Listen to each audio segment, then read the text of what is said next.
più di qualche decina di pullman si stanno organizzando, soprattutto per il giorno di Pasquetta, di venire a Jesolo per divertirsi. Allora finché vengono a divertirsi va tutto bene, però la nostra paura è che vengono non solo per divertirsi, ma anche per eccedere, soprattutto nel consumo di alcol.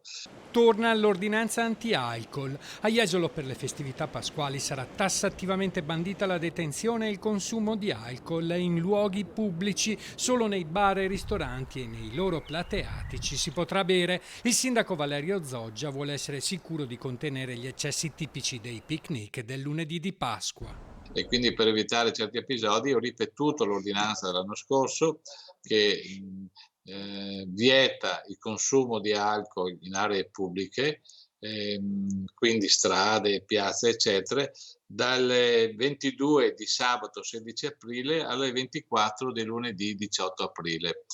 La bottiglia di vino si potrà comprare consumandola però solo nella propria abitazione. Multe salate per chi non rispetta le regole anche fino a 200 euro. La decisione trova il consenso degli esercenti riuniti in un tavolo organizzato da Confcommercio, presenti comune e forze dell'ordine con oggetto la sicurezza in città. Le novità non sono finite, Zoggia ha annunciato l'aumento della videosorveglianza e l'organico degli agenti della polizia locale per evitare che si ripetano episodi di violenza. Infine, lancia un appello ai giovani. I giovani ovviamente sono i ben voluti e ci fa molto piacere che arrivino da noi, però devono venire per divertirsi, per prendere il sole.